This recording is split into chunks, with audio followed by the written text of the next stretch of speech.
చిరంజీవి గారు మొదటి సినిమా పునాదిరాలు చేశారు. పునాదిరాలు చేసేటప్పుడు అన్నయ్య గారు అందరూ ఇంచుమించు ఒక 6-7 మంది కుర్రోళ్ళు దాంట్లో చేశారు. ఇంచుమించు ఇదే ఏజ్ గ్రూప్ ఉన్నవాళ్ళు అనమాట. అప్పుడు నేను చదువుకున్నాను. నావో బిద్గోరా ఈ సినిమా ఇట్లా ఉందని చూపిస్తే నేను దీంట్లో ఈ క్యారెక్టర్ చేశాను, ఇలా చేశాను అని అన్నయ్య నాతో షేర్ చేసుకున్నాను. అన్నయ్య కూడా ఎంతూజియాస్ట్. అన్నయ్యకి 26 ఏళ్ళకి వెళ్ళిపోయాడు ఇండస్ట్రీకి. ఐ థింక్ వీళ్ళందరికీ అదే ఏజ్ గ్రూప్ ఉంటుంది, 22, 23, 24. సో 25 ఏళ్ళకి అన్నయ్య నాతో షేర్ చేసుకుంటుంటే మాకు కూడా మా అన్నయ్య సినిమాలో యాక్ట్ చేస్తున్నారు కదా, అదొక చిన్న సాటిస్ఫాక్షన్ ఉండేది. సో అక్కడ కూడా విలేజ్లో వీళ్ళందరూ యంగ్స్టర్స్ అందరూ చేస్తుంటే బహుశా అలాంటి ఫీలింగే వీళ్ళలో కూడా వచ్చి ఉంటుందేమో, అలాంటి ఎమోషన్స్ వచ్చి ఉంటాయేమో అనిపించింది. అలాగే మనూరు పాండవులు చేసినప్పుడు కూడా అంత అందరూ ఇంచుమించు ఒక భానుచందర్ కాదు, ప్రసాద్ బాబు గారు తప్ప అందరూ కొత్త వాళ్ళే. అది 5గురు. సో నాకు అంటే ఇప్పుడు పెద్ద హీరోస్ ఉన్నారు ఇక్కడ. అడవి శేషు ఉన్నారు, వరుణ్ బాబు, తేజు, ఇంకా చిరంజీవి గారు, పవన్ కళ్యాణ్ గారు,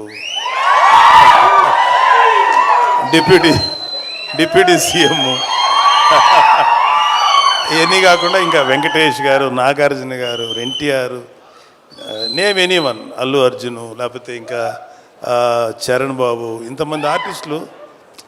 వీళ్ళందరూ సినిమాలు చూసేటప్పుడు ఏమవుతుందంటే వాళ్ళకు ఒక ఆరా ఉంటుంది, ఏదో జరిగిపోతుంది, ఏదో చేస్తారు అనే ఎక్స్పెక్టేషన్తో వెళ్తారు.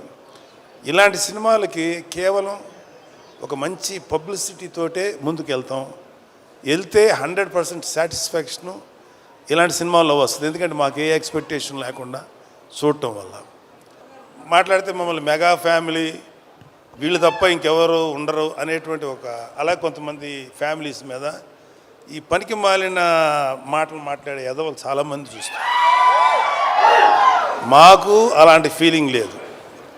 సినిమా ఇండస్ట్రీ మా అబ్బ సొత్తు కాదు, మా నాన్న సామ్రాజ్యం కాదు, మా తాత సామ్రాజ్యం కాదు. అలాగే మన అక్కినేని గారి ఫ్యామిలీయో, నందమూరి ఫ్యామిలీ సామ్రాజ్యం, అది అందరిది ఇది. సో ఇవాళ అడవి శేషు గారు లేకపోతే ఎంతోమంది యంగ్స్టర్స్ ఫిల్మీ ఫ్యామిలీ సంబంధం లేకుండా దే ప్రూవ్డ్. వాళ్ళకి ఎవరు అడ్డం వచ్చారు? వాళ్ళ టాలెంట్స్ వాళ్ళు పైకి వచ్చారు. ఏమో ఇప్పుడు ఈ కుర్రోళ్ళల్లో ఎవరు ఏ రేంజ్కి వెళ్తారో ఎవరు ఊహించను కూడా ఊహించలేరు. ఏమో ఎంత గొప్పగా వెళ్తారు.